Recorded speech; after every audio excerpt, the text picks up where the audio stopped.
Peut-être certains avions, les intérieurs d'avions, mais pas pour les voitures. Le stade suivant, c'est le stade du coloris. Je vois madame qui est en train de s'en occuper.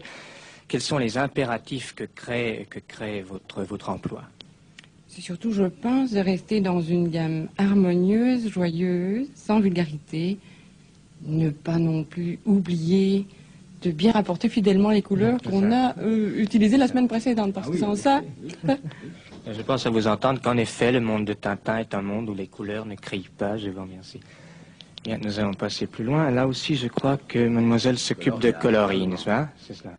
À voir vos collaborateurs apporter tant de soins à ces dessins, on comprend fort bien que le monde de Tintin soit un monde de la minutie, mais je crois que c'est ce qu'exigent les enfants. Ah, les enfants sont extrêmement difficiles à ce sujet. En revanche, il y a des conventions qu'ils acceptent fort bien. Je pense au costume de Tintin qui n'a pas changé depuis 30 ans. Et ça ne... Non, c'est exact. Ou de temps en temps, il y en a un ou l'autre qui écrit « Pourquoi ne change-t-il pas? Pourquoi ne met-il pas blue jeans ?» Mais enfin, voilà. Ce personnage que les enfants ont accepté, qu'ils ont fait leur, est-ce qu'ils lui écrivent? Ah oui, il y a beaucoup de courriers qui arrivent ici, d'enfants et de grandes personnes d'ailleurs, si vous voulez. Je vais vous montrer ça. Mais il faut remarquer que dans le temps, ils écrivaient souvent à Tintin, et que maintenant, de plus en plus, ils écrivent à Hergé. Avoir les timbres qui sont sur ces lettres, sur ces cartes, ce sont des envois qui viennent du monde entier. Un peu de tous les coins du monde, c'est exact, oui. Est-ce que les enfants vous demandent des conseils, ou est-ce simplement pour le plaisir de vous écrire, de leur dire leurs joies? Des conseils, non. Parfois, ils écrivent simplement pour vous dire, voilà, j'aime bien ce que vous faites, continuez. Parfois aussi, ils disent, et c'est très souvent, ça, vous avez fait une erreur dans tel album, par exemple, je ne sais pas, il y a une lettre ici. J'ai trouvé des erreurs dans les dessins. Les singes jettent des fruits en forme d'ananas qu'ils prennent à des palmiers cocotiers. Les noix de coco ont cette forme, il y a un petit dessin, et pas de feuillage. Vous avez fait des feuilles de bananier au palmier. Bon, ben voilà, des erreurs. Ils signalent ça, ou bien alors c'est un monsieur, parfois un petit lecteur, mais alors c'est un monsieur, un spécialiste en astronomie, ou enfin en météorologie, comme je ne sais pas comment il faut appeler ça, qui vous dit, vous avez fait une éclipse, vous avez dessiné une éclipse dans le temple du soleil, eh bien votre éclipse est absolument fausse. De A jusqu'à Z, nous sommes là dans l'hémisphère austral, et votre éclipse est tout à fait à l'envers. Bon, ben voilà. Ce qui caractérise Tintin, me semble-t-il, c'est un petit monde à la Balzac, je veux dire qu'on y retrouve 1000 personnages. Pourquoi, à ce qui était à l'origine un duo, c'est-à-dire Tintin et Milou, vous avez adjoint le célèbre capitaine Haddock pour en faire donc un trio? Oui, ben, écoutez, il n'y a pas de raison préconçue, je n'y ai pas songé. Dans une histoire a surgi ce capitaine Haddock. Je vous soupçonne de chérir particulièrement ce capitaine Haddock. Je l'aime beaucoup. Je l'aime beaucoup. Il me paraît très sympathique, il est violent, il est spontané, il est colérique bien sûr, mais il est courageux, il a bon cœur et mauvais caractère. 1000 millions de sabords de tonnerre de Brest, que la porte, pointe sur l'air, vivisectionniste, espèce de bachibouzouk des cardates, flibustier de carnaval, fourbi de truc, fatme de prise unique, moule à gaufre, technocrate, cyclotron, polygraphe, nyctalope, hydrocarbure, autodidacte, analphabète diplômé, belle de guerre. Je citais le monde de Balzac tout à l'heure. Est-ce que c'est une référence, proportion gardée pour vous? Bien entendu, une belle référence. Mais il est certain que j'ai essayé de... Et c'est venu aussi très naturellement, malgré tout, que les personnages reviennent.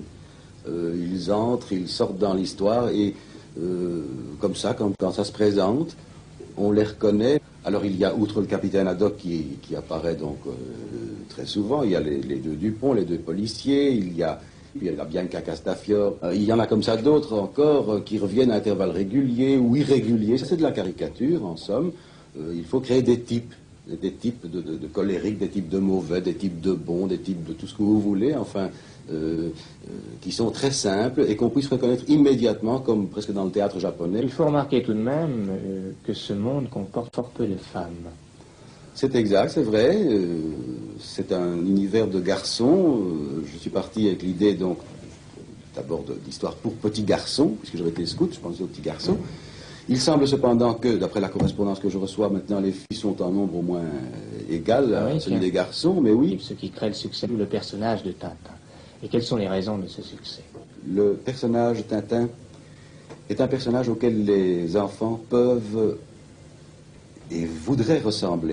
Prises une par une, séparément, et même à l'intérieur de chaque histoire, chaque l'événement qui lui arrive, au fond, est assez plausible, est assez croyable. Il ne marche pas en l'air, il ne fait pas des choses vraiment incroyables. Et chaque enfant, j'ai l'impression qu'ils voudraient ressembler à Tintin. Ils peuvent s'identifier à Tintin. Voilà, je crois, une des raisons peut-être la plus importante du succès de Tintin. Vous avez su créer un personnage qui certes a maintenant une audience internationale, mais qui a des traits typiquement belges. Il est inévitable que, étant belge, étant bruxellois, bien sûr, mais c'est surtout alors...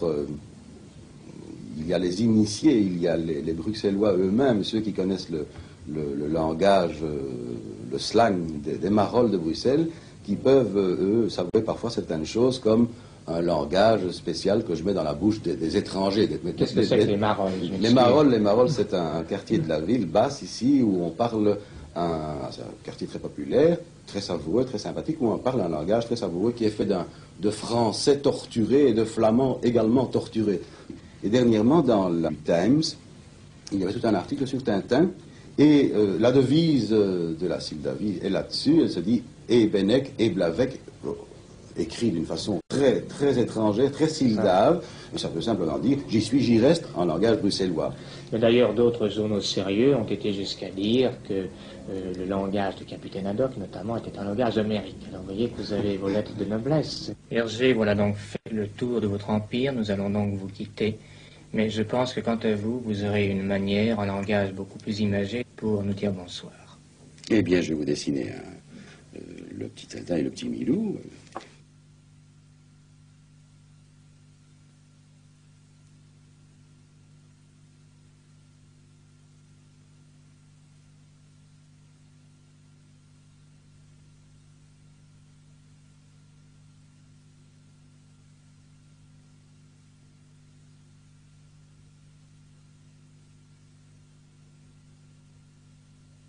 Pour mes amis suisses,